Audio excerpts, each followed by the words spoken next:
सोहेग Asbaran currently third year MBBS student at GMC Baramati Pune.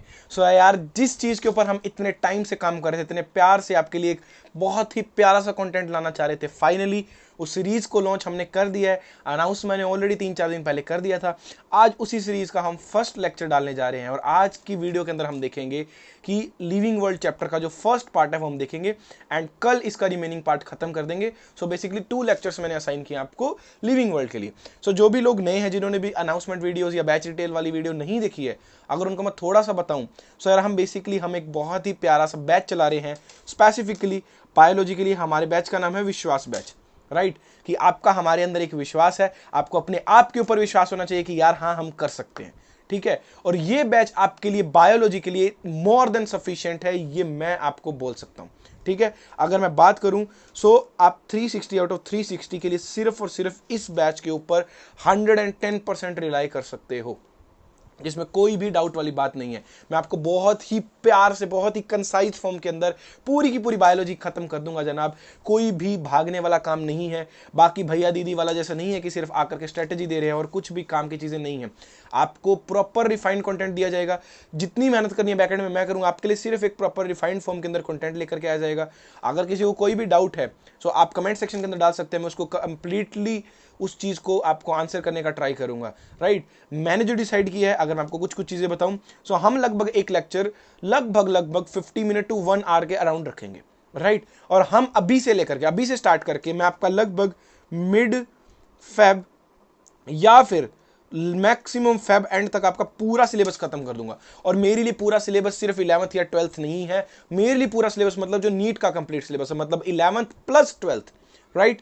Video को start करने से पहले एक बहुत से लोगों का एक डाउट था कि भैया यार पहले 12th से स्टार्ट करो, राइट? मुझे पता है आपके दिमाग में ये डाउट होगा, क्योंकि आप अभी बहुत से लोग शायद हो सकता है 12th क्लास में ही हो, ठीक है? बहुत से लोग रिपीटर होंगे, तो जो 12th क्लास वाले हो तो उनको जनरली ये रहता है कि पहले 12th करवा दो, क्योंकि हमारे जैन फेब में बोर्ड्स भी आ जाएंगे तो उनकी भी तैयारी हो जाएगी। ट्रस्ट मी, कुछ कुछ चैप्टर्स जो बेसिक्स हैं यहाँ 11th के, उनको करने के बाद मैं 12th स्टार्ट कर दूंगा। मिक्स करके ही चलेंगे, ऐसा नहीं है कि कंप्लीट पहले मैं 11th ही कराऊंगा फिर 12th पे जाऊंगा। आप बस ट्रस्ट रखिए, आपको सिर्फ और सिर्फ एक काम करना है। ये जो आपको चैनल दिख रहा है, ठीक है, आप जिस पे वीडियो देख रहे हो जनाब, इसको सब्सक्राइब कर देना। जितने भी आपके दोस्त हैं, जो भी है, प्लीज़ उनके साथ शेयर कर देना यार, मुझे अच्छा लगेगा, हमारी थोड़ी सी हेल्प होगी। आपकी इतनी प्यारे फॉर्म में मैं हेल्प करने वाला हूँ। एंड डिस्क्रिप्शन बॉक्स में आपको टेलीग्राम चैनल का लिंक मिल जाएगा, उसको ज्वाइन कर लेना। जितने भी अपडेट्स होंगे लेक्चर रिलेटेड या जो भी और एक्स्ट्रा कंटेंट होगा वो आपको वहाँ मैं डाल दूंगा, राइट? और अगर किसी को डाउट है थोड़ा सा मेरे बारे में, तो ये मैंने थोड़ा खुद के बारे में लिखा हुआ है, ठीक है? मेरे नीट बायोलॉजी के अंदर खुद के 351 मार्क्स थे, ठीक है? ICR एक एग्जाम होता है जिसके अंदर मेरी ऑल इंडिया रैंक 38 आई थी एंड मैं करंटली GMC बारामती से MBBS परस्यू कर रहा हूँ, राइट? एक चीज़ आप जनाब ध्यान रखना, बहुत से लोग हो सकता है डाउट करें। अगेन मैंने टीजर वीडियो में भी डाला था कि बहुत से लोग जस्ट स्टार्ट करके रुक जाते हैं। उन व्यक्ति में से मत बनना जनाब कि सिर्फ आप 1-2 दिन जोश के अंदर लेक्चर देख रहे हो, उसके बाद फिर से सब खत्म। अगर आए हो तो प्लीज जोश के साथ आओ। हाँ, इंटरेस्टिंग बना के रखने का, बहुत प्यार से, बहुत रिफाइंड फॉर्म के अंदर आपको कंटेंट देने का, एक अलग इमेजिन करवा कर, जैसे आज से पहले आपने बायोलॉजी नहीं पढ़ी होगी उस तरीके से पढ़ाने का मैं आपको कंप्लीटली ट्राई करूंगा, ये मेरी गारंटी है। आपको बायो के अंदर किसी को अगर इंटरेस्ट नहीं भी है ना, कोई ऐसा भी बंदा है, प्लीज मेरे लेक्चर देखना, आपको बायो के अंदर इंटरेस्ट बनने लग जाएगा। हाँ, हालांकि कुछ 1-2 चैप्टर जो बेसिक्स वाले थोड़े से कभी कभी बोरिंग फील होते हैं, बट अगेन क्वेश्चन आता है जनाब, और वो हमारे लिए इंपॉर्टेंट है। चीज समझ में आ रही है? सो प्लीज चैनल को सब्सक्राइब कर देना यार, ठीक है? और जिस आग के साथ आज स्टार्ट कर रहे हो एंड तक भी वहीं बने रहना, ठीक है? और कल की क्लास के बाद, मतलब जो भी हमारे चैप्टर का लास्ट लेक्चर हुआ करेगा, उसके अंदर हम कुछ PYQs या कुछ क्वेश्चन सोल्व करने का भी ट्राई करेंगे, ताकि साथ के साथ हमारे को समझ में आ जाएगा कि इतना हमने अच्छे से प्रिपेयर किया है। बाकी आपको जो भी डिटेल जाननी है मैंने बैच वाली वीडियो के अंदर डाल रखी है, प्लीज एक बार जाकर के उस वीडियो को चेक कर लेना। आपको आई बटन के अंदर या डिस्क्रिप्शन के अंदर लिंक मिल जाएगा। एंड ये चैनल सब्सक्राइब कर लो जनाब, मैं बोल रहा हूं आपको कभी जीवन के अंदर रिग्रेट नहीं होगा। आपको मैं गारंटी दे सकता हूं ये मार्क्स की। जिन लोगों को नहीं पता, हमने 2025 नीट के एग्जाम के पहले जस्ट 1 से 1.5 महीने पहले एक सीरीज चलाई थी बायोलीक करके, जिसमें मैंने सिर्फ NCERT में से इंपॉर्टेंट पोर्शन हाईलाइट करवाया था जनाब। 90 में से 80 क्वेश्चन वहां से आ गए थे। समझ में आ रहा है? 80 क्वेश्चन मतलब 320 मार्क्स पेपर। और लास्ट टाइम तो 5 क्वेश्चन आउट ऑफ NCERT थे, मतलब 85 में से मैंने 80 क्वेश्चन प्रिडिक्ट किए थे। Can you see? और अभी तो मैं पूरा पढ़ा रहा हूं। सो इससे बाहर कुछ भी नहीं आएगा, आप ये ट्रस्ट करके रखिए, ठीक है? सो आज हम स्टार्ट करते हैं हमारा फर्स्ट लेक्चर, जो कि है लिविंग वर्ल्ड। राइट। सो लिविंग वर्ल्ड, अगेन जैसे मैंने आपको पहले बताया, लिविंग वर्ल्ड को मैंने 2 पार्ट्स में डिवाइड किया है। आज हम बेसिकली बात करने वाले हैं कि व्हाट इज लिविंग वाला जो आपका पार्ट है। एक चीज मैं आपको पहले क्लियर कर दूं, कुछ पोर्शन एनसीईआरटी ने कहीं ना कहीं, जो नई एनसीईआरटी है वहां से कट कर दिया है, बट सिलेबस के अंदर वो पोर्शन मेंशन है। तो जनाब सेफर साइड के लिए मैं वो पोर्शन करवाऊंगा, मैं वो पोर्शन नहीं छोड़ूंगा। ठीक है, अगर आप एनसीईआरटीज देखोगे तो ये जो आज हम पोर्शन करने वाले आपको नहीं मिलेगा। ठीक है, बट अगर आप सिलेबस जाकर के देखोगे तो वहां उन्होंने व्हाट इज लिविंग वाली टर्म दे रखी है सिलेबस के अंदर। सो हमारे को सेफर साइड के लिए इसको कंप्लीट कर लेना चाहिए। ठीक है, सो आज ये करेंगे, कल पूरा का पूरा हम टैक्सोनॉमी वाला पार्ट करके इस चैप्टर को कंप्लीटली एंड कर देंगे। राइट। सो सबसे पहले हमारे पास जो चीज आती है, आज जो हम बात करने वाले जिस चैप्टर के बारे में, वो हमारा चैप्टर है लिविंग वर्ल्ड। सो लिविंग वर्ल्ड को ना तो हम बेसिकली बॉटनी में कंसीडर कर सकते हैं, ना जोलॉजी के अंदर कंसीडर कर सकते हैं। जो इसके अंदर स्टार्टिंग का कुछ पार्ट दे रखा है वो बेसिकली जोलॉजी के अंदर आ जाता है, और जो बाद का पार्ट दे रखा है वो कुछ ना कुछ हमारा बॉटनी के अंदर आ जाता है, जो टैक्सोनॉमी वाला कंप्लीट पार्ट है, जो आपका biological classification, plant kingdom, animal kingdom, इनके लिए एक बेस तैयार करता है इन चैप्टर्स को पढ़ने के लिए, क्योंकि वहां पर हमारे को पूरा टैक्सोनॉमी ही पढ़ना है आगे जाकर के। ठीक है, सो अभी लिविंग वर्ल्ड के अंदर जो फर्स्ट चीज आती है वो ये आती है कि अगर आप अपने आसपास देखोगे, राइट, अपने आसपास आप कभी भी बाहर निकल जाओ, आप अपने आसपास देखो, सो आपको बहुत ही डिफरेंट टाइप्स की हमारे को स्पीशीज या variety of animals and plants देखने को मिलते हैं। ठीक है, अगर हम एक सिंपल से फ्रूट की बात करें ना, मैंगो, उसकी भी हमारे पास कितनी ही वैरायटीज है। अगर हम बात करें स्पीशीज चिड़िया की, एक हम पंछी की बात करते हैं, हमारे पास हजारों टाइप की चिड़ियां देखने को मिल सकती है हमारे को। सो नेचर जो है उसने हमारे जो आसपास स्पीशीज है उसको बहुत डाइवर्स बनाया है। ये देखो यहाँ पर मैंने आपके लिए इमेज भी ऐड करी है, आपको दिख रहा होगा कितनी डिफरेंट टाइप्स की हमारे को स्पीशीज देखने को मिल रही है। ठीक है, तो ये चीज हमारे को देख करके फैसिनेटिंग लगती है, जो नेचर को एक तरह से बैलेंस करने में, स्टेबलाइज करने में इतनी सारी स्पीशीज का बहुत ज्यादा रोल होता है। अब बहुत लोगों के दिमाग में आता है कि यार 10 तरह के आम बनाने की क्या जरूरत थी, एक तरह के आम बना देते। नहीं, ऐसा नहीं होता। नेचर अपने आप में एक लेबोरेटरी, आप ये चीज समझो।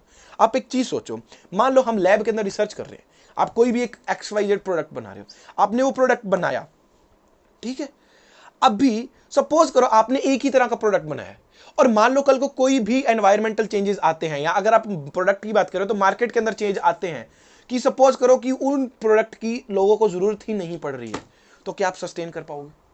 नहीं। तो यही नेचर ने दिमाग लगाया कि भाई अगर मैं एक ही तरह की चीजें बना दूंगा, और कल को मान लो कि नेचर चेंज होता है, नेचर के अंदर कोई भी चेंजेस आते हैं, और जिसके कारण वो जो मैंने प्रोडक्ट बनाया वो खत्म हो जाएगा, तो नेचर को संभालेगा कौन? इसीलिए उसने 10 तरह की वैरायटीज बनाई, और हजारों तरह की डिफरेंट वैरायटीज बनाई, कि अगर कितनी भी वर्स्ट टू वर्स्ट सिचुएशन आ जाए, इनमें से कुछ लोग तो बचेंगे जो उस चीज को झेल पाएंगे, और वही आगे जाकर के फर्दर नई लाइफ फॉर्म्स क्रिएट करेंगे। और यही कहीं ना कहीं हमारे एक बहुत ही पॉपुलर साइंटिस्ट का लॉ भी है, जिसको हम बोलते हैं डार्विन। ठीक है, और जिसने हमारे को बताया था फिटेस्ट विल सर्वाइव वाला। ठीक है, और इसके अंदर उसके बाद एक चीज आपके दिमाग में आती है कि हमारे आजकल क्या हो रहा है। आप अगर देखोगे हर साल न्यूज आते हैं कि भाई इस साल 3 स्पीशीज एक्सटिंक्ट होगी, भाई इस साल 4 स्पीशीज एक्सटिंक्ट होगी, इस साल 5 स्पीशीज एक्सटिंक्ट होगी, जो कि चीज हमारे को बहुत नॉर्मल लगती है। हमारे को लगता है कि ठीक है इतनी स्पीशीज तो हैं, ठीक है, तो अगर एक दो खत्म भी हो जाएगी तो क्या ही जा रहा है उसके। तो बेसिकली वो बहुत ही गंदा इंपैक्ट कर सकती है आपके नेचर को। हमारे को कभी कभी पता नहीं होता है कि कोई अगर एक चीज है वो हमारे को किस तरीके से इंपैक्ट कर सकती है, वो हो जाने के बाद हमारे को समझ में आता है, और तब हम उसको हैंडल ही नहीं कर पाते हैं कि जनाब ये क्या हो गया। तब हम देखते रह जाते हैं कि यार ये तो काम ही खराब हो गया। ठीक है, सो इसलिए हमारे को उसको टाइम रहते रोक लेना चाहिए। इस चीज को बहुत ही एक अच्छे साइंटिस्ट ने बताया था, पॉल एहरलिक नाम था। हम ये सब चीजें बेसिकली इकोलॉजी वाले पार्ट में पढ़ेंगे, जस्ट थोड़ा सा इंटर दे रहा हूं आपको। उन्होंने हमारे को बताया था कि जो इकोसिस्टम है हमारा, जो हमारा ये नेचर है, वो एक तरह का हमारे पास एक एरोप्लेन है। ठीक है, और इस एरोप्लेन पे जो हर एक स्पीशीज है, वो जो भी आप अगर एरोप्लेन को क्लोजली जाकर के देखोगे ना, तो एरोप्लेन एक कंप्लीट मेटल नहीं होता है, वो छोटे छोटे टुकड़ों को जोड़ जोड़ के बना होता है, अगर किसी ने पास में से देखा है तो। ठीक है, और उनको जोड़ने के लिए नट बोल्ट्स लगाए जाते हैं। सो यही उन्होंने बोला कि जो ये एक कंप्लीट एरोप्लेन है, वो हमारे लिए क्या है, वो हमारे लिए एक तरह का हमारा इकोसिस्टम या फिर नेचर है। और इसके अंदर ये जो छोटे छोटे नट बोल्ट्स लगे हुए हैं, ये हमारे लिए क्या है, ये हमारे अंदर, इसके अंदर डिफरेंट स्पीशीज है। अगर तुम एक आधा नट बोल्ट खोलो तो पता नहीं लगेगा, लेकिन आफ्टर अ सर्टेन टाइम जब वो लेवल रीच कर जाएगा उन नट बोल्ट्स के खुलने का, तो आपका पूरा का पूरा प्लेन ही क्रैश हो सकता है। सिमिलर चीज हमारे नेचर के साथ है। आज हमारे पास 2, 3, 4 स्पीशीज एक्सटिंक्ट हो रही है, तो डिफरेंस नहीं समझ में आ रहा है, लेकिन जब इनका नंबर एक लेवल से बढ़ जाएगा तब हमारे को लगेगा कि बहुत बड़ी गलती होगी, और तब ये नेचर उसको सस्टेन नहीं कर पाएगा। सो ये बहुत ही बड़ा कंसर्न है कि स्पीशीज को बचाना चाहिए। ठीक है, ये चीजें वहीं डिस्कस करेंगे, यहाँ ज्यादा लंबा नहीं खींचते हैं। अभी हमारे को ये देखना चाहिए कि हमारे आसपास हमारे को बहुत तरह की वैरायटीज देखने को मिलती है। अगर आप एक छोटा बच्चा भी को पकड़ोगे ना, ठीक है, जो अभी भी जस्ट जिसने बर्थ लिया है, ठीक है, 2 4 5 साल का, तो उसको अगर आप पूछो कि यार आप जू जाना चाहोगे, ठीक है, और या फिर आप एक खाली रोड पे जाना चाहोगे, वो भी जू जाना पसंद करेगा। क्यों? क्योंकि वो सोचेगा यार मैं वहां डिफरेंट डिफरेंट एनिमल्स देखूंगा, डिफरेंट डिफरेंट प्लांट्स देखूंगा, मेरे को अच्छा लगेगा। ठीक है, मतलब एक छोटे बच्चे को भी पता है कि ये जो चीजें हैं वो कितनी फैसिनेटिंग है। ठीक है, तो इस चीज से आप अंदाजा लगा सकते हो। उसके बाद अगर एनसीईआरटी की बात करें तो एनसीईआरटी ने लिखा है कि हमारी जो बेसिकली बायोडाइवर्सिटी वो बहुत ज़्यादा डाइवर्स है, बहुत डिफरेंट टाइप की स्पीशीज देखने को मिलती है। जो लाइफ है वो डिफरेंट तरह के हैबिटेट्स के अंदर हमारे को देखने को मिल सकती है। हमारे को कोल्ड माउंटेन में भी लाइफ देखने को मिल सकती है, डेसिडुअस फॉरेस्ट में भी लाइफ देखने को मिल सकती है, ओशियंस में भी देखने को मिल सकती है, फ्रेश वाटर में भी देखने को मिल सकती है, हॉट स्प्रिंग्स में भी देखने को मिल सकती है। ये कुछ एक एक्स्ट्रा ऑर्डिनरी हैबिटेट्स है, जैसे हॉट स्प्रिंग्स है, ठीक है, इस तरीके के। और यहाँ पर हमारे को एक बहुत ही स्पेशल तरह के क्रिएचर्स मिलते हैं। यहाँ पर हमारे को एक टाइप के बैक्टीरियाज मिलते हैं जिनको हम बोलते हैं आर्की बैक्टीरियाज। हम इनको बायोलॉजिकल क्लासिफिकेशन में डिटेल में पढ़ेंगे, राइट। उसके बाद देखिए कि नेचर आपको बोल रहा है, बेसिकली एनसीईआरटी बोल रही है कि हमारा जो नेचर है वो बहुत फैसिनेटिंग है। अगर बाहर जाकर के आप देखोगे तो आपको गैलोपिंग हॉर्स दिखेंगे, मतलब दौड़ते हुए घोड़े दिखेंगे, आपको माइग्रेटिंग बर्ड्स दिखेंगे, आपको वैली ऑफ फ्लावर्स दिखेंगे। इन चीजों को देख करके हमारे को बहुत अच्छा लगता है और हमारे दिमाग के अंदर क्यूरियोसिटी आती है कि हमारा नेचर इतना ज्यादा डाइवर्स क्यों है। इस चीज का जानने का हमारे को मन करता है, ठीक है। उसके बाद बेसिकली जैसा कि मैंने लास्ट टाइम भी प्रेडिक्ट किया था जनाब, अगर किसी को भी थोड़ा सा भी डाउट है, आप जाकर के मेरी बायोलीक वाली सीरीज का इंट्रो देखिए या फर्स्ट लेक्चर देखिए, वहाँ मैंने क्लियरली बोला था कि कभी भी साइंटिस्ट से क्वेश्चन नहीं पूछा गया है, लेकिन हाई चांसेस है कि ये क्वेश्चंस पूछे जा सकते हैं आने वाले टाइम के अंदर। लास्ट ईयर ही पूछ लिया इकोलॉजी वाले साइंटिस्ट के ऊपर, ठीक है। सो इसको भी पढ़ लेते हैं। सो अर्नस्ट मेयर के बारे में आपको 2 3 बातें जाननी इंपॉर्टेंट है। पहला क्या है कि इनको हम Darwin of the 20th century के नाम से जानते हैं।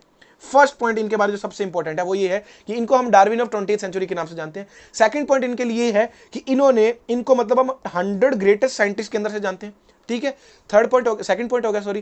थर्ड पॉइंट क्या है कि इन्होंने बायोलॉजिकल कॉन्सेप्ट्स ऑफ स्पीशीज दिया था। अब इसका क्या मतलब अभी बताता हूं।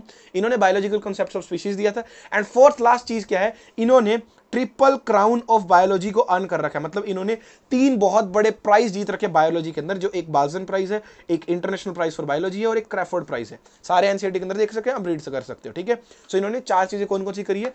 फर्स्ट इनका क्या है कि इन्होंने बेसिकली क्या किया था, बायोलॉजिकल कॉन्सेप्ट ऑफ स्पीशीज दिया था, ठीक है। उसके बाद इनको ट्रिपल क्राउन ऑफ अवार्ड मिल रखे, ठीक है, बायोलॉजी का। एंड इनको हम डार्विन ऑफ 20th सेंचुरी बोलते हैं। एंड ये 100 ग्रेटेस्ट साइंटिस्ट में से एक थे। एंड एक चीज और आप अगर याद रख सकते हो रख लेना, इन्होंने कंप्लीट 100 ईयर्स का अपनी लाइफ कंप्लीट की थी। अगर आप इनका देखोगे सो इन्होंने 1904 से लेकर के 2004 तक कंप्लीट अपना जो समय है इस धरती के ऊपर व्यतीत किया था, राइट। सो इनके बारे में आपको ये 4 चीजें याद होनी चाहिए, सॉरी 5 चीजें। फर्स्ट क्या है कि ये हमारे क्या है, basically Darwin of 20th century है। ये 100 ग्रेटर साइंटिस्ट में से इनको माना जाता है। इन्होंने बायोलॉजिकल कॉन्सेप्ट ऑफ स्पीशीज दिया था। ये 100 ईयर्स तक अलाइव रहे थे इस धरती के ऊपर और इनको ट्रिपल क्राउन ऑफ बायोलॉजी मिला है, जिसके अंदर 3 प्राइजेस आते हैं। कौन कौन से? सबसे पहले बाल्जन प्राइज है, इंटरनेशनल प्राइज फॉर बायोलॉजी है, एंड लास्ट है हमारा क्रैफोर्ड प्राइज। ये चीजें आपको क्लियर होनी चाहिए, राइट। अब बेसिकली दिमाग में आता है कि ये बायोलॉजिकल कॉन्सेप्ट ऑफ स्पीशीज है क्या, ठीक है।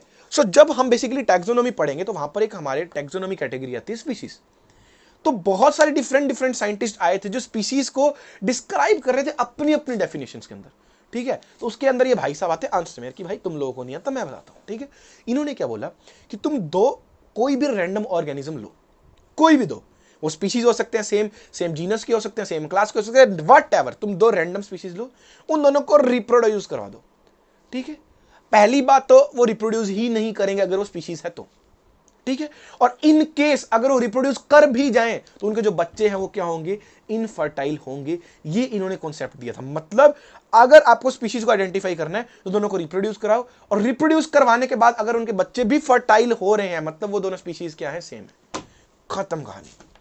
अगर वो रिप्रोड्यूस नहीं कर पा रहे हैं तो भी वो सेम स्पीशीज के नहीं है, और अगर बाय चांस उन्होंने रिप्रोड्यूस कर लिया लेकिन उनके बच्चे इनफर्टाइल हैं तब भी वो सेम स्पीशीज के नहीं है। इसका एक बहुत बड़ा एग्जांपल है हमारे पास म्यूल, जो हॉर्स और डोंकी के क्रॉस से बना था। दोनों अलग अलग स्पीशीज है, बन गया म्यूल लेकिन इनफर्टाइल होता है, वो आगे फर्दर बच्चे पैदा नहीं कर सकते, ठीक है। उसके बाद बेसिकली उसके बाद देखो तुमने 10th क्लास के अंदर जनाब एक चैप्टर पढ़ा होगा, बहुत ही प्यारा चैप्टर, लाइफ प्रोसेसेस करके, जिसके अंदर हम ये समझते हैं कि लिविंग नॉन लिविंग के अंदर डिफरेंस क्या है, ठीक है, कि लिविंग क्या है, नॉन लिविंग क्या है। हमारे पास हम छोटे होते तो बहुत डिफरेंट चीजें सोचते थे कि यार जो सांस ले सकता है वो लिविंग है, ठीक है, जो चल सकता है वो लिविंग है, जो खाना खा सकता है वो लिविंग है। बट क्या आज के टाइम पे चीजें सही है? नहीं। क्या जो इंसान या जो भी एक चीज एक जगह से दूसरी जगह मूव कर सकते हैं जरूरी है वो लिविंग होगी? नहीं। कार भी मूव करती है, बस भी मूव करती है, क्या वो लिविंग है? नहीं है। फिर दूसरी चीज आती है कि वो कुछ खाना खा सके। खाना तो भाई कुछ भी हो सकता है ना, फॉर्म तो कोई भी हो सकता है खाने की। कार भी पेट्रोल पी रही है, कार भी डीजल पीती है, क्या वो भी खाना है उसका? तो क्या वो लिविंग हो जाएगा? नहीं होगा। फिर आती है कि बहुत लोग सोचते हैं कि अगर वो ग्रो कर जाए, ठीक है, अगर कोई छोटा है वो बड़ा होता जा रहा है, बड़ा होता जा रहा है, तो वो भी लिविंग। क्या ये सच है? नहीं है। तो यही चीजों के बारे में अभी हमको डिस्कस करना है कि लिविंग क्या है एंड नो लिविंग है। अगर आप किसी चीज को लिविंग बोल रहे हो, मैं इस अगर पेन को लिविंग बोल रहा हूं तो किस बेसिस पर इसको लिविंग बोल सकता हूं? अगर मैं इस टैब को लिविंग बोल रहा हूं तो मैं किस बेसिस पर इसको लिविंग बोल सकता हूं? या फिर अगर मान लो कि ये बॉटल है मेरे पास, अगर इस बॉटल को मैं नॉन लिविंग बोल रहा हूं तो किस बेसिस पर इसको मैं नॉन लिविंग बोलूंगा? उसको कुछ तो क्राइटेरिया फिक्स्ड होना चाहिए हमारे पास कि अगर मेरे को ये चीज दिखेगी तो लिविंग हो सकता है, ये दिखेगी तो नॉन लिविंग होगा। ठीक है, सो उसी क्राइटेरिया की बात करनी है। यहां पर आपके पास दो टर्म्स आते हैं, दोनों के अंदर कंफ्यूज नहीं होना। एक हमारे पास होती है कैरेक्टरिस्टिक फीचर्स और एक हमारे पास होता है डिफाइनिंग प्रॉपर्टी। कैरेक्टरिस्टिक फीचर्स क्या होते हैं? जो भी एक लिविंग ऑर्गेनिज्म फीचर शो कर सकता है उसको हम कैरेक्टरिस्टिक फीचर शो करते हैं, उसको ही हम क्या बोलते हैं? कैरेक्टरिस्टिक फीचर्स बोलते हैं। डन। डिफाइनिंग प्रॉपर्टी क्या है? डिफाइनिंग प्रॉपर्टी वो प्रॉपर्टी है जनाब जो सिर्फ और सिर्फ लिविंग शो कर सकते हैं, और लिविंग में भी 110% लिविंग्स को वो शो करना चाहिए, और वो किसी भी नॉन लिविंग के अंदर नहीं दिखनी चाहिए। That's it. मतलब वो लिविंग तो सब में दिखनी चाहिए, 100% लिविंग में दिखनी चाहिए, और नॉन लिविंग किसी में भी नहीं दिखनी चाहिए। तब उसको जाकर के हम क्या बोलते हैं? डिफाइनिंग प्रॉपर्टी बोलते हैं। जिसका एक मैंने यहां पर आपको बेसिकली कंक्लूजन यहां बना दिया है कि कौन से को हम कैरेक्टरिस्टिक फीचर बोलेंगे और कौन से डिफाइनिंग फीचर बोलेंगे। ठीक है, बेसिकली हमारे को इस चैप्टर के अंदर 4 मेजर फीचर्स के बारे में बात करना है। एक ग्रोथ, एक रिप्रोडक्शन, एक मेटाबॉलिज्म, एक कॉन्शियसनेस, और इसी के अंदर एक छोटा सा पार्ट सेल्फ कॉन्शियसनेस का भी दिया हुआ है। ठीक है, ये सभी कैरेक्टरिस्टिक फीचर्स तो है, लेकिन ये सभी डिफाइनिंग फीचर्स नहीं है। डिफाइनिंग फीचर सिर्फ मेटाबॉलिज्म एंड कॉन्शियसनेस, हम आगे समझेंगे किस तरीके से। तो हमारे को इन 4 कैरेक्टरिस्टिक्स को अच्छे से पढ़ने। ठीक है, तो सबसे पहली कैरेक्टरिस्टिक स्टार्ट करते हैं, ग्रोथ। ठीक है, ग्रोथ पे जाने से पहले आप लोग मेरे को सोच करके कमेंट बॉक्स में प्लीज आंसर कर दीजिएगा आप लोगों के अकॉर्डिंग कि क्या ग्रोथ को तुम डिफाइनिंग प्रॉपर्टी मान सकते हो? कैरेक्टरिस्टिक तो है, ठीक है, लिविंग ऑर्गेनिज्म ग्रो कर रहे हैं, वो ठीक है, बट क्या उसको तुम डिफाइनिंग प्रॉपर्टी बना सकते हो? क्या वो 100% लिविंग में दिखती है? शायद हो सकता है आप उसको हाँ बोल दो, लेकिन क्या वो किसी भी नॉन लिविंग के अंदर नहीं मिलती है? इसका आंसर तो ना नहीं हो सकता। एक माउंटेन है, ठीक है, कोई भी एक माउंटेन है जहां पर मिट्टी चल रही है, अंधेरी आ रही है, सॉरी मिट्टी चल रही नहीं, अंधेरी चल रही है, ठीक है, सो डिफरेंट जगह पर आकर के मिट्टी वहां पर रुक जाएगी। या फिर हमने पता है कि माउंटेन्स कैसे बनते हैं, बेसिकली प्लेट्स के इंट्रैक्शन से बनते हैं। ठीक है, सो प्लेट हो सकता है कि अगर हम आपने पढ़ा हो तो इस तरीके से होता है कि 2 प्लेट्स होती है हमारे पास, आकर के टकराती हैं, और ये प्लेट थोड़ी सी इसके नीचे जाती है और यहाँ फोल्ड आ जाता है। तो हो सकता है इनकी मूवमेंट अभी भी चल रही है और इसकी हाइट इंक्रीज हो रही हो इस माउंटेन की, या जो आकर के इसके ऊपर मिट्टी वगैरह कुछ भी अंधेरी के कारण सब्सटेंस इकट्ठा हो रहा है उसके कारण वो इंक्रीज हो रहा हो सकता है ना। अरे तुम सिंपल सा एग्जांपल लो यार, तुम कोई भी अगर चीज लेते हो कभी कभी, ठीक है, उसको पानी के अंदर डालो, फूल जाती है, वो बड़ी हो जाती है, तो क्या वो लिविंग हो जाएगी? नहीं होगी। सो ग्रोथ को क्या तुम डिफाइनिंग प्रॉपर्टी मान सकते हो? नहीं मान सकते, ये चीज ध्यान रखना। ठीक है, अब पढ़ते हैं कि एनसीईआरटी के अंदर क्या लिखा। एनसीईआरटी ने ग्रोथ को डिफाइन करने के 2 कैरेक्टरिस्टिक दिए कि हम कब मानेंगे कि एक इंसान ग्रो कर रहा है। कब मानेंगे? या तो उसका साइज बढ़ जाए, ठीक है, मतलब मास बढ़ जाए, और या फिर उसका क्या बढ़ जाए? नंबर बढ़ जाए। ठीक है, अब यहां से मास वाला गाना मत गाने लग जाना, ठीक है, उसको छोड़ो अभी के लिए। या तो मतलब क्या हो, उसका मास बढ़ जाए, साइज बढ़ जाए, या फिर उसका नंबर बढ़ जाए। अगर ये दोनों में से कोई भी चीज हो रही है तो इससे हम क्या मानेंगे कि उसकी ग्रोथ हो रही है, और इस चीज को हम क्या बोलते हैं? Twin characteristics of growth. और ये इंपॉर्टेंट रहता है, 2026 के लिए भी इंपॉर्टेंट रहेगा ये लाइन। ठीक है, इस चीज को ध्यान रखना। उसके बाद देखो यहां पर एक चीज बताई है, आप एक चीज समझो, अगर आपके पास कोई एक यूनिसेलुलर ऑर्गेनिज्म है, ठीक है, यूनिसेलुलर ऑर्गेनिज्म के अंदर मान लो ग्रोथ कर रहा है, तो ग्रोथ कैसे करेगा? अभी हमने पढ़ा, या तो नंबर बढ़ा ले या फिर मास बढ़ा ले।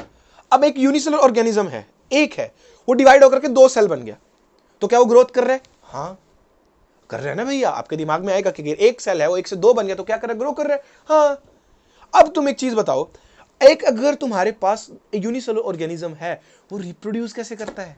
रिप्रोड्यूस भी तो ऐसे ही करता है, एक पेरेंट सेल होता है, वो डिवाइड होकर के 2 डॉटर सेल बना लेता है, तो ये भी रिप्रोडक्शन हो गया। सो मतलब क्या है, यहां एनसीईआरटी बहुत ही प्यारा सी चीज लिखती है कि जो यूनिसेलुलर ऑर्गेनिज्म है उनके अंदर growth, cell division and reproduction क्या होती है? इंक्लूसिव इवेंट्स होते हैं। इंक्लूसिव मतलब जो सिमिलर है, एक दूसरे के ऊपर ही है, मतलब एक सेल से 2 सेल का डिवाइड हो रहा है, वही रिप्रोडक्शन है। एक सेल से 2 सेल डिवाइड हो रहे हैं, वही सेल डिवीजन है। एक सेल से 2 सेल डिवाइड हो रहे हैं, वही ग्रोथ है। सबके अंदर सेम है, लेकिन हमारे अंदर ऐसा नहीं होता है। क्या जरूरी है कि मेरी बॉडी के अंदर अगर सेल डिवीजन हो रहा है या मैं ग्रोथ कर रहा हूं उसी टाइम मैं रिप्रोडक्शन भी कर रहा हूँ? नहीं, ऐसा कोई जरूरी तो नहीं है। तो हमारे अंदर वो इंक्लूसिव इवेंट नहीं होते, हमारे अंदर वो क्या होते हैं, एक्सक्लूसिव इवेंट होते हैं। चीज समझ में आई, इस चीज को ध्यान रखना, ठीक है। और एक चीज और मैं बोल दूं, अगर कुछ लोगों को अगर नहीं पता तो ये पार्ट अगेन मैं बता रहा हूं एनसीईआरटी के अंदर नहीं है, तो आप ट्राई करो कि साथ साथ इसको थोड़ा बहुत लिख के अपने एनसीईआरटी में ऐड ऑन कर लो। आगे का जो हम पार्ट पढ़ेंगे, कोई भी अगर बंदा स्पेसिफिक एनसीईआरटी के नोट्स नहीं बनाना चाहता है, ठीक है, मतलब जो मैं बता रहा हूँ वो नोट्स नहीं बनाना चाहता, तो आप एनसीईआरटी के अंदर हाईलाइट कर लो। जो भी चीजें हम एक्स्ट्रा पढ़ेंगे थोड़ी बहुत, उनको साइड में ही जो जगह होती है वहां लिख लिया करना, ठीक है। अगर कुछ, क्योंकि मुझे पता है कुछ लोग नोट्स नहीं बनाते हैं, जो रिपीटर, अगर आपके नोट्स बने हुए आप पुराने नोट्स लेके बैठ जाओ, कोई दिक्कत नहीं है। बट अगर मैं कुछ एक्स्ट्रा चीज बताता हूं तो प्लीज उसमें ऐड ऑन कर लेना। मैं आपको रेफरेंस के लिए मेरी एनसीईआरटी दिखाऊंगा अगले क्लासेस के अंदर, क्योंकि मैंने भी नोट्स नहीं बनाए थे, मैंने क्या किया था मैं आपको वो बताऊंगा। अगर आपको वो चीज अच्छी लगी आप वो भी कर सकते हो, ठीक है। Back to the point. तो बस हमारे पास ये अभी हमारे को समझ में आया कि बैक्टीरिया के अंदर, मतलब बैक्टीरिया ही यूनिसेलुलर है मेनली हमारे पास, उनके अंदर क्या है, growth, cell division and reproduction क्या है, इंक्लूसिव इवेंट्स है। उसके बाद क्या है, जो प्लांट है उनके अंदर ग्रोथ कंटिन्यूस होती है। मतलब आप देखियो प्लांट, आप कभी भी देख लो वो हमेशा बढ़ता रहता है। उसका जो ऊपर, अगर आपने थोड़ा भी पढ़ा है पहले, ठीक है, सो प्लांट का जो टॉप ऑफ द पार्ट होते हैं वहां पर हमारे को मेरिस्टेम टिश्यू देखने को मिलता है, जो कंटिन्यूसली डिवाइड करता रहता है, ठीक है। सो प्लांट के अंदर हमारे को कंटिन्यूस ग्रोथ दिखती है, और एनिमल्स के अंदर हमारे को एक सर्टेन एज तक ही ग्रोथ दिखती है। इसको हम एक चीज और बोल सकते हैं कि प्लांट्स के अंदर बेसिकली ग्रोथ कैसी है, प्लांट के अंदर ग्रोथ है अनलिमिटेड, ठीक है। एंड एनिमल्स के अंदर ग्रोथ कैसी है, इस चीज को कंटिन्यूसली और इधर सर्टेन एज को, हमारे अंदर कैसी है, लिमिटेड है। ये चीज ध्यान रखना, ठीक है। उसके बाद बेसिकली हमारे पास क्या है, यहाँ पर कुछ एग्जांपल दिए एनसीईआरटी ने कि जो नॉन लिविंग थिंग्स है वो ग्रो करती है, ठीक है। उसके अंदर क्या बताया, माउंटेन्स बताया, बाउल्डर्स बताया, सैंड मोल्ड्स बताए। तो ये सब चीजें भी ग्रो करती है, तो क्या ये लिविंग हो जाएगी, नहीं होंगी। इसीलिए growth therefore can't be taken as defining property of living organism. ये चीज ध्यान रखना, ठीक है। और एक चीज और ध्यान रखना कि हमारे अंदर बेसिकली जो ग्रोथ होती है, यहां मैं लिख भी देता हूं, ठीक है, हमारे अंदर जो ग्रोथ है, ग्रोथ इन एनिमल्स, ठीक है, वो क्या होती है, वो इंटरनल होती है, ठीक है। और जो ये नॉन लिविंग थिंग्स है ना, ये वाले, इनके अंदर जो ग्रोथ है वो कैसी होती है, एक्सटर्नल ग्रोथ होती है, ठीक है। इस चीज को ध्यान रखना, हमारे अंदर कैसी होती है, इंटरनल ग्रोथ होती है, और इनके अंदर कैसी होती है, एक्सटर्नल ग्रोथ होती है। नेक्स्ट पॉइंट पे आता है रिप्रोडक्शन पर। यहां पर जब एनसीईआरटी जब रिप्रोडक्शन की बात कर रही है तो काइंडली रिस्ट्रिक्ट है किसके लिए, वो मेनली बात कर रही है सेक्सुअल रिप्रोडक्शन के बारे में। ये चीज ध्यान रखना, वो किसके बारे में बात कर रही है, सेक्सुअल रिप्रोडक्शन के बारे में। और यहां पर स्टार्ट करने से पहले कुछ एक एग्जांपल्स दिए हैं एसेक्सुअल रिप्रोडक्शन के। जैसे फंजाई है आपका, वो किससे डिवाइड करता है, एसेक्सुअल स्पोर से डिवाइड करते हैं। ईस्ट हाइड्रा बडिंग से डिवाइड करते हैं। प्लेनेरिया फ्लैटवर्म ट्रू रीजनरेशन से डिवाइड करते हैं। Fungi filamentous algae and protonema of मोस, प्रोटोनिमा ऑफ मोस, और ये सब हम क्या पढ़ेंगे, प्लांट किंगडम में पढ़ेंगे। ये फ्रेगमेंटेशन से डिवाइड करते हैं। एंड बैक्टीरिया एंड अमीबा कैसे डिवाइड करेगा, फिजन से डिवाइड करेगा। सिंपल फिजन होता है, एक सेल है, दो सेल में डिवाइड हो जाता है। तो ये कुछ आपको एग्जांपल्स है, अगेन ये भी आपको याद होने चाहिए, बहुत इंपॉर्टेंट पार्ट है, ठीक है। ये चीज हमारे को रिप्रोडक्शन के लिए बताता है। मतलब हमारे को एनसीईआरटी क्या कर रही है, जो वो रिप्रोडक्शन की बात कर रही है कि रिप्रोडक्शन होनी चाहिए, वो किसके लिए बात करती है, सेक्सुअल रिप्रोडक्शन के बारे में। यहां उसने बताया कि कुछ लोग एसेक्सुअल रिप्रोडक्शन भी करते हैं। अब तुम मेरे को एक चीज बताओ कि क्या रिप्रोडक्शन डिफाइनिंग प्रॉपर्टी हो सकती है, हाँ या ना, कमेंट सेक्शन में पहले ड्रॉप करना, फिर मेरे आगे आके रीजन सुनना। हो सकती है, नहीं हो सकती, अरे ये चीजें करो ना थोड़ी बहुत यार, तभी तो क्लास में रियल क्लास वाला फील आएगा, इंटरेक्टिव लगेगी, ठीक है। पहले आंसर करो, वीडियो पॉज करके फिर आकर के रीजन सुनो कि तुमने सही बोला है गलत बोला, ठीक है। सो बेसिकली अगर तुम देखोगे तो रिप्रोडक्शन जो तुम्हारा है उसको हम डिफाइनिंग प्रॉपर्टी में काउंट नहीं करते हैं। क्यों, क्योंकि भाई तुम एक चीज समझो, जो रिप्रोडक्शन है, ठीक है, हम यहाँ हार्डली रिप्रोडक्शन किसके बारे में बात कर रहे हैं, सेक्सुअल रिप्रोडक्शन के बारे में बात कर रहे हैं, लेकिन कुछ के अंदर तो असेक्सुअल रिप्रोडक्शन भी हो रहा है। First reason. सेकंड रीजन क्या है, हमने क्या पढ़ा था, डिफाइनिंग प्रॉपर्टी क्या होनी चाहिए, वो 100% लिविंग के अंदर होनी चाहिए। लेकिन अगर मान लो हमने जो हाइब्रिड बनाया था, एक म्यूल्स, मैंने आपको अभी एग्जांपल दिया था, वो तो स्टीराइल था, वो तो रिप्रोड्यूस नहीं कर सकता है, तो क्या वो नॉन लिविंग है, ऐसा तो नहीं होता, ठीक है। फिर मान लो कोई एक कपल है जिनके कोई भी XYZ प्रॉब्लम है, ठीक है, वो फर्टाइल नहीं है, इनफर्टाइल है, वो बच्चा पैदा नहीं कर पा रहे हैं, क्या वो नॉन लिविंग हो जाएंगे, नहीं, वो भी लिविंग ही रहेंगे। फिर मान लो हमारे पास जो वर्कर बीज होती हैं वो भी रिप्रोड्यूस नहीं करती अपने लाइफ में, तो क्या वो नॉन लिविंग हो जाएंगे, नहीं। तो मतलब 100% लिविंग में तो ये प्रॉपर्टी दिख ही नहीं रही है, नहीं दिख रही है ना।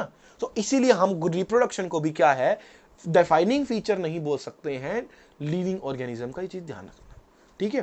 अभी देखो यहां पर एनसीईआरटी क्या लिखती है, some living organism also do not reproduce, जैसे म्यूल्स हैं, स्टेराइल बीज हैं, वर्कर बीज बोलते हैं जिनको, या फिर इनफर्टाइल वर्कर्स हैं। तो मतलब 100% living do not show reproduction, that's why defining property होगी या नहीं होगी बताओ? तो डिफाइनिंग प्रॉपर्टी यहां पर नहीं होगी, ये चीज ध्यान रखना। समझ में है? नेक्स्ट प्रॉपर्टी पे आते हैं जो हमारे पास है मेटाबॉलिज्म। अब भाई मेटाबॉलिज्म क्या है? मेटाबॉलिज्म बेसिकली क्या है, इसको दो वर्ड्स में डिफरेंस करके ही समझना, तभी समझ में आएगा। एक हमारे पास चीज होती है मेटाबॉलिक रिएक्शन, एक होता है मेटाबॉलिज्म। मेटाबॉलिज्म क्या है कि हमारी बॉडी के अंदर डिफरेंट डिफरेंट रिएक्शंस हो रही हैं, उन सब डिफरेंट रिएक्शंस को मिलाकर के तुम क्या बोलते हो? मेटाबॉलिज्म बोलते हैं, या फिर हम मेटाबॉलिक पाथवे बोलते हैं। बट अगर मैं एक रिएक्शन के बारे में बात करूं, सिर्फ एक रिएक्शन के बारे में, तो उसको हम क्या बोलते हैं? उसको हम मेटाबॉलिक रिएक्शन बोलते हैं। ये चीज ध्यान रखना, कंफ्यूजन कर सकते हैं आपको ऑप्शन के अंदर, मेटाबॉलिज्म की जगह मेटाबॉलिक रिएक्शन डाल सकते हैं, ध्यान रखना। चीज समझ में आ रही है? तो मेटाबॉलिज्म तो क्या है? जितनी भी रिएक्शंस हो रही है वो सब। मेटाबॉलिक रिएक्शन क्या है? जो सिर्फ एक ही रिएक्शन को अगर तुम गिनोगे तो उसको हम बोलते हैं। समझ में है? अभी देखो यहां पर बेसिकली क्या है, एनसीईआरटी क्या लिखती है कि मेटाबॉलिज्म क्या? Sum of all reactions occurs in a organism. अब मेटाबॉलिज्म जो वो दो तरह का होता है, एनाबॉलिज्म एंड कैटाबॉलिज्म। सिंपल सा याद है, कैटाबॉलिज्म में देखो एक काटना वर्ड आ रहा है क्या? ठीक है, काटने को बोल रहे हैं ना। तो अगर किसी चीज को, मेरे पास ये बॉटल है, अगर मैं इसको काटूंगा, तोड़ूंगा, तो टूट जाएगी दो पार्ट्स में। सेम है कैटाबॉलिज्म, हमारे पास क्या है? ब्रेक डाउन है। ठीक है, एनाबॉलिज्म क्या है? हमारे पास सिंथेसिस है या फॉर्मेशन है। ठीक है, और एक चीज ध्यान रखना, जब भी कोई चीज टूटती है, एक कोई बड़ी चीज, तो उसको तुमने तोड़ा, तो उसमें से क्या होता है? एनर्जी रिलीज होती है। ठीक है, सो वो क्या होती है? एक्सर्गोनिक प्रोसेस होती है। और जो तुम्हारा सिंथेसिस है वो क्या होता है? एंडरगोनिक। ध्यान रखना इनको इन वर्ड से, एंडरगोनिक और एक्सर्गोनिक। एक्स मतलब एग्जिट हो रहा है, एक्सिट मतलब बाहर निकले, मतलब एनर्जी रिलीज हो रही है। एंडरगोनिक मतलब इन, अंदर जा रही है एनर्जी, मतलब एनर्जी को यूज किया जा रहा है। ठीक है, नेक्स्ट एक यहां पर इंपॉर्टेंट चीज आती है एनसीईआरटी के अंदर, बहुत इंपॉर्टेंट चीज दे रखी है। उसने बोला है कि मान लो, ठीक है, मैं एक रिएक्शन है, मान लो सिंपल सी कोई भी एक रिएक्शन तुम पकड़ लो, ठीक है, वो एक रिएक्शन है, मैं उसको सेल से बाहर निकाल करके लेबोरेटरी में करवा रहा हूं। किसकी हेल्प से रिएक्शन होगी? एंजाइम्स की हेल्प से। मैंने एंजाइम्स भी बाहर निकाल ली, क्या अब वो रिएक्शन लिविंग होगी? हाँ, अब वो रिएक्शन क्या होगी? लिविंग होगी। मतलब क्या है, एनसीईआरटी यहां कहना चाह रही है कि जो लिविंग रिएक्शंस हैं उनको हम सेल से बाहर करवा सकते हैं। मतलब क्या है, मैं आपको थोड़ा सा डिटेल में बताता हूं इस चीज को। ठीक है, फिर आगे चलते हैं, जस्ट अ सेकंड। हाँ, मान लो मेरे पास यहां पर एक टेस्ट ट्यूब है, ठीक है, और यहां मेरे पास एक सेल है कोई। ठीक है, एक मेरे पास टेस्ट ट्यूब है, एक मेरे पास क्या है? सेल है। जब तुम टेस्ट ट्यूब के अंदर कोई रिएक्शन कराओगे तो उसको हम क्या बोलते हैं? इन विट्रो। ठीक है, इन विट्रो, सॉरी। और जब सेल के अंदर करोगे तो उसको हम क्या बोलते हैं? इन वाइवो। समझ में आया? अब जब मैं इन विट्रो, मान लो यहां कोई रिएक्शन करा रहा हूं, मान लो मैंने यहां एंजाइम डाल दिया, कोई रिएक्शन हो रही है यहां पर, तो यहां पर एक रिएक्शन होगी या मल्टीपल रिएक्शन होगी? अरे बताओ, सुन रहा हूं मैं, बोलो तुम, है ना, अपने मन मन में बोलो, समझ में आ जाएगा मेरे को। ठीक है, सो बताओ, यहां पर एक ही रिएक्शन तुम एक टाइम पे करवा सकते हो, मल्टीपल रिएक्शन करवा सकते हो? एक ही करवा पाएंगे। तो अगर एक रिएक्शन हो रही है तो उसको तुम मेटाबॉलिक रिएक्शन बोलोगे, मेटाबॉलिज्म बोलोगे? उसको हम क्या बोलते हैं? मेटाबॉलिक रिएक्शन बोलते हैं। समझ में आया? तो मेटाबॉलिक रिएक्शन सिर्फ टेस्ट ट्यूब के अंदर मेटाबॉलिक रिएक्शन ही हो सकते हैं, मेटाबॉलिज्म नहीं होगा। सेल के अंदर मेटाबॉलिक रिएक्शन प्लस मेटाबॉलिज्म दोनों हो सकते हैं, चीज ध्यान रखना। समझ में आया? ठीक है, सो यहां पर तुम करवा रहे हो। अब तुम एक चीज देखो, जो तुमने बेसिकली यहां पर, जो तुमने यहां पर ये एनवायरमेंट बनाया है, ये लिविंग है, नॉन लिविंग है? नॉन लिविंग है।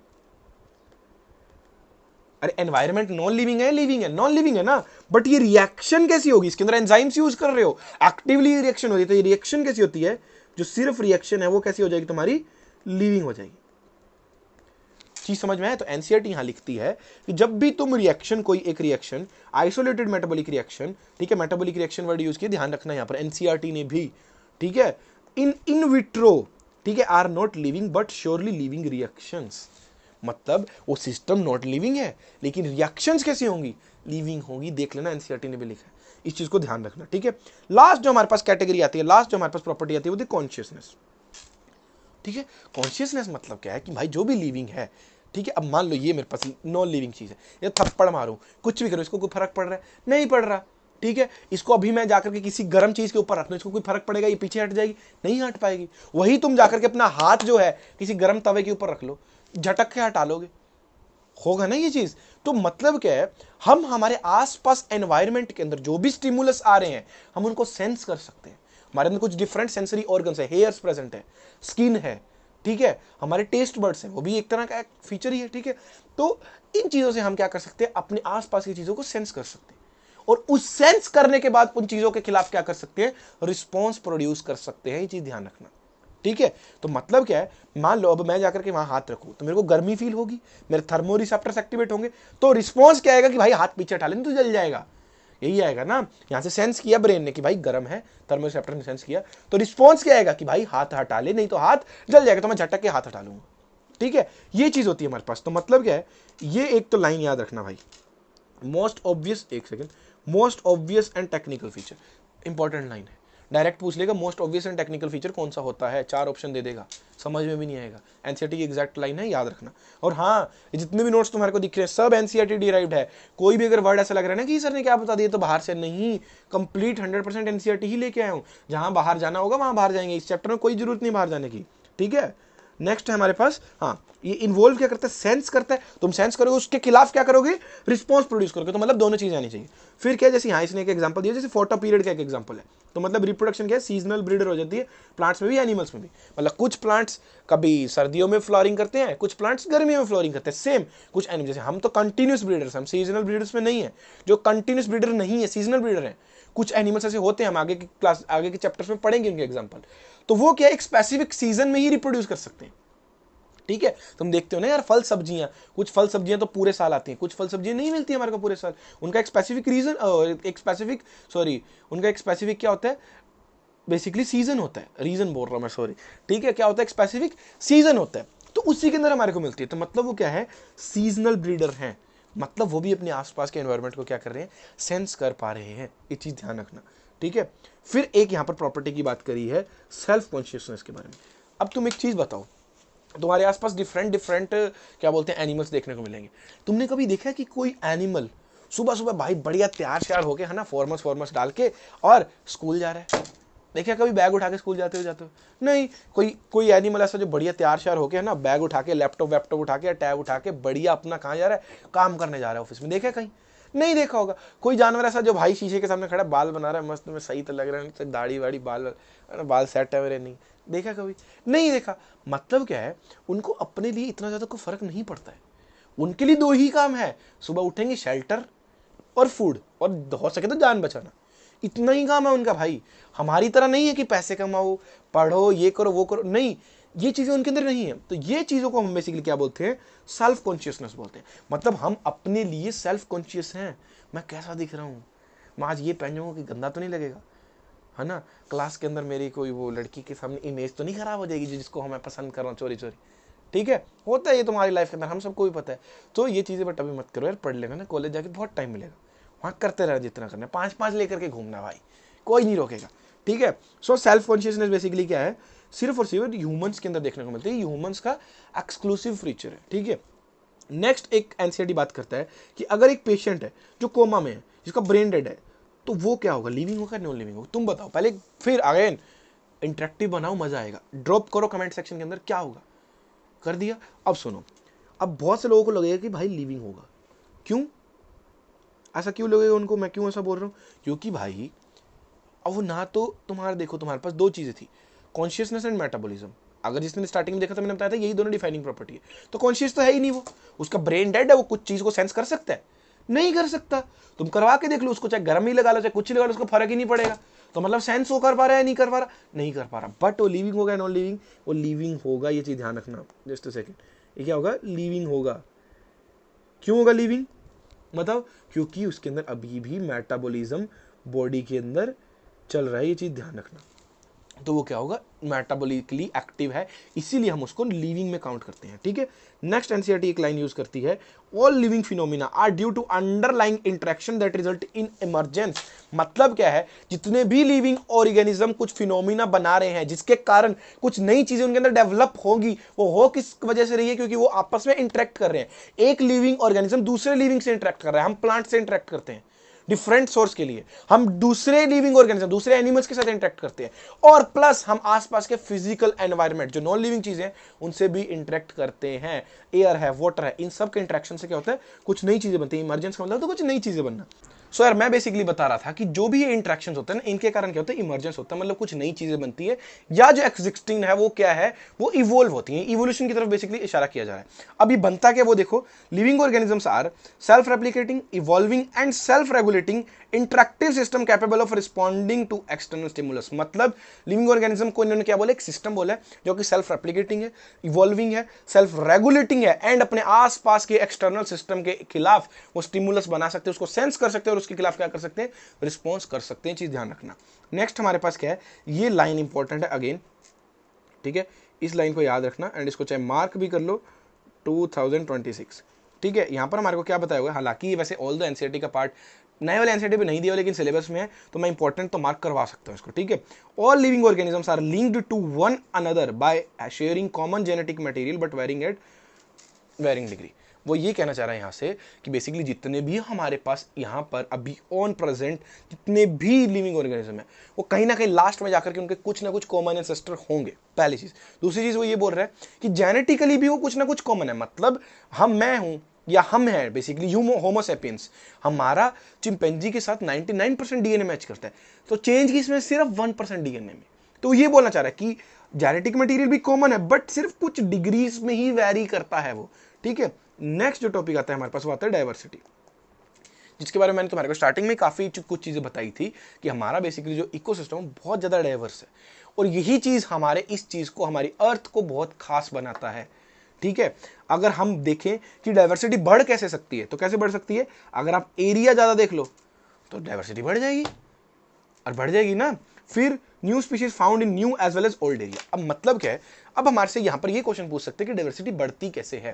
पहला क्या आ जाएगा, अगर तुम एरिया ऑफ एक्सप्लोरेशन ज्यादा कर दो, मान लो कि मेरे पास कोई भी एक जगह इंडिया ही है, मान लो उसके सिर्फ मैंने नॉर्थ पार्ट में काउंट किए, साउथ में किए ही नहीं, तो साउथ में भी करूंगा तो बढ़ जाएगी, पहला चीज। दूसरी चीज, मतलब इसका ये है, ये ओल्ड न्यू वाली लाइन से क्या समझाना चाह रहे वो मैं तुम्हारे को बता रहा हूं, ध्यान से सुनना, एकदम कॉन्सेप्ट मजा आ जाएगा तुम्हारे को, ठीक है। वो यहां ये कहना चाह रहे हैं, तुम सोचो, मान लो कोई भी एक XYZ जगह है, ट्रॉपिकल रेन फॉरेस्ट ही है, ठीक है, या कोई और XYZ जगह, मैं वहां पर काउंटिंग करने गया, स्पीशीज को ढूंढने गया, डाइवर्सिटी को ढूंढने गया, मान लो मैं गर्मियों के सीजन में गया हूं, है ना पॉसिबिलिटी, और कुछ स्पीशीज ऐसी हो जो सिर्फ सर्दियों में मिल सकती हो, या कुछ प्लांट ऐसे जो सिर्फ सर्दियों में ही लगते हैं, होते हैं ना ऐसे प्लांट्स। सिमिलरली हो सकता है कुछ जगह पर मैं सिर्फ सर्दियों में गया हूं, तो वाइस वर्सा वहां गर्मी वाली स्पीशीज नहीं मिलेगी, तो मतलब क्या है, वहां पर मैं जब वापस जाऊंगा अलग सीजन के अंदर तो नई स्पीशीज मिल सकती है। यही एनसीईआरटी बताना चाह रहा है कि new species found in new as well as old area, नए और पुराने एरिया के अंदर भी वापस मिल सकती है। हो सकता है कोई स्पीशीज जब तुम पहली बार ढूंढने गए थे नहीं मिली हो, छुपी हो वो, ठीक है, हो सकता है इस बार तुम्हारे को दिख जाए, बहुत सारी वेरियस पॉसिबिलिटीज हैं, ठीक है। नेक्स्ट क्या है, जब पूछते हैं कि बायोडाइवर्सिटी कितनी है, तो टोटल तो हमारे को नहीं पता, एनसीईआरटी बोलती है, ठीक है। हालांकि 12th क्लास में उन्होंने एक एजम्पशन मानी है कि लगभग 7 मिलियन होंगी, वो एजम्पशन ही है, हालांकि करेक्ट नहीं है, बट फिर भी वो बोलता है कि हमारे को टोटल तो नहीं पता, बट कितनी आज तक मिली हम वो बता सकते हैं, और वो कितनी है 1.7 to 1.8 मिलियन, और ये डाटा याद होना चाहिए। अब यहां से जो डाइवर्सिटी वाले पार्ट से, यहां से आपका पूरा पार्ट एनसीईआरटी में गिवन है, ठीक है। नेक्स्ट चीज आती है ICBN ICZN की फुल फॉर्म, ये बताना चाहिए, international code for botanical name और इंटरनेशनल कोड ऑफ ज़ूलॉजिकल। यहां ध्यान रखना, एक में 4 है, एक में ऑफ है, कंफ्यूज कर सकते हैं, स्टेटमेंट में डाल करके खत्म हो जाओगे। नेक्स्ट है biological names are important because other name create confusion, ठीक है। मतलब क्या है, अब तुम सपोज करो, अगेन कोई भी चीज है यार, अब जैसे पोटैटो ही है, उसका सही नाम पोटैटो है, इंग्लिश नेम, कहीं लोग उसको आलू बोलते हैं, कई लोग उसको बटाटा बोलते हैं, कई लोग कुछ और बोल सकते हैं, तो मतलब बहुत सारी कंफ्यूजन है। तो हमारे को उन स्पीशीज का क्या है, एक कॉमन नेम देना पड़ता है, और उसी नेमिंग को हम क्या बोलते हैं, नॉमेनक्लेचर बोलते हैं। बट यहां पर एक चीज गलत है, एनसीईआरटी के अंदर गलत नहीं है, बेसिकली बच्चे गलत अंडरस्टैंड कर लेते हैं, उनको क्या लगता है कोई भी स्पीशीज मिली उसको पकड़ के नामकरण कर दो, ऐसा नहीं होता है।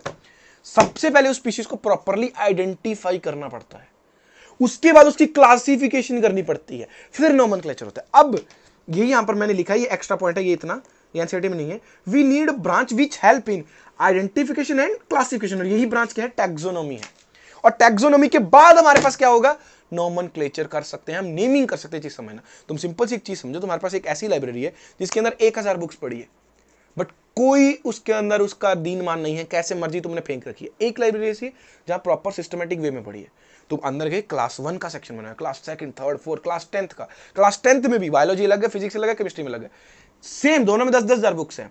मैं तुम्हारे को अगर एक पर्टिकुलर बुक का नाम दूं, तुम किस में इजीली ढूंढ सकते हो, ऑब्वियसली बात है सेकंड वाली कैरेट के अंदर सेम यही है, हमारे को सबसे पहले आइडेंटिफाई करना पड़ेगा कि ऑर्गेनिज्म कैसा है, इसके क्या क्या फीचर्स दिख रहे हैं, फिर हमारे को डालना पड़ेगा उसको क्लासिफिकेशन के अंदर कि भाई ये कौन से किंगडम फाइलम किस चीज के अंदर आता है, फिर हम उसको, ये तो हमारे पास होता है टैक्सोनॉमी, फिर हम उसका क्या करेंगे, नोमेनक्लेचर। ये समझ आया ना, ठीक है। मतलब यहां मैंने लिखा है ओनली पॉसिबली कब पॉसिबल होता है, व्हेन आइडेंटिफिकेशन इज डन। ये चीज ध्यान रखना, जब आइडेंटिफिकेशन हो जाएगी, प्रॉपर क्लासिफिकेशन हो जाएगी, फिर तुम नोमेनक्लेचर कर सकते हो। यहां तक चीज समझ में आई? आई होप आप सब लोगों को समझ में आई होगी और मजा आया होगा। थोड़ा सा बोरिंग अगर लगा हो तो यार ये चैप्टर्स ही कुछ ऐसे हैं, थोड़ा सा वेट करना, बढ़िया बढ़िया चैप्टर आने वाले हैं, ठीक है। इसको पढ़ के खत्म करो। यहां से आगे कल स्टार्ट करेंगे हम नोमेनक्लेचर एंड टैक्सोनॉमी वाला पार्ट, कल एंड हो जाएगा ये चैप्टर। उसके बाद हम नेक्स्ट चैप्टर जो स्टार्ट करेंगे होगा सेल, क्योंकि दोनों बेसिक चैप्टर है, सबसे पहले आने चाहिए, ठीक है। आई होप आप सबको आज की क्लास अच्छी लगी होगी। अभी मैंने अपने अकॉर्डिंग चीजें की है, आपको कोई भी प्रॉब्लम हो प्लीज भागना नहीं है, मेरे को कमेंट सेक्शन में बताओ कि भैया यार ये चीज़ ऐसे आप कर लो, भैया ये चीज़ ऐसे कर लो, ये चीज़ें ऐड ऑन कर लो, ये चीज़ें कम कर दो, जो भी आपको दिक्कत है आप बता सकते हो। वहां मन नहीं कर रहा टेलीग्राम पे बता दो, वहां भी मन नहीं कर रहा तो डिस्क्रिप्शन के अंदर मेरा इंस्टा चैनल भी है, वहां भी बता सकते हो। बट आप प्लीज़ सब लोगों से रिक्वेस्ट है, मेरा एक काम कर देना, हम इतनी मेहनत से कंटेंट लेकर के आते हैं, रिफाइंड कंटेंट लेकर के आते हैं। लास्ट ईयर भी बायोलिक, जिसका प्रूफ सब लोगों ने आपने देख लिया, आप अगर किसी ने नहीं देखा डिस्क्रिप्शन के अंदर उसकी भी वीडियो की लिंक डाल दूंगा, मैंने प्रूफ वीडियो भी डाल दी है कि कहाँ से क्वेश्चन कैसे कैसे किस तरीके से आए थे जो मैंने बताए थे, ठीक है। सो वहां भी इतना सपोर्ट नहीं मिला जितना मिलना चाहिए था। अभी प्लीज आप लोगों से रिक्वेस्ट करूंगा, जितना ज्यादा चैनल को शेयर कर सको प्लीज शेयर करो, सब्सक्राइब कर देना अपने दोस्तों के साथ जो भी नीडी है, नहीं भी है तो यार पकड़ पकड़ के सब्सक्राइब कर दो, अपने मम्मी पापा के फोन से कर दो, जितना आप हेल्प कर पाओ हमारी प्लीज करना यार, मुझे अच्छा लगेगा, मैं और ज्यादा मोटिवेशन से तुम्हारे लिए काम कर पाऊंगा और तुम्हें भी मजा आ जाएगा, ठीक है। सो आज की वीडियो में इतना ही, मिलते हैं अगले वीडियो के, तब तक के लिए see you, take care, have a nice day, thank you, all the best.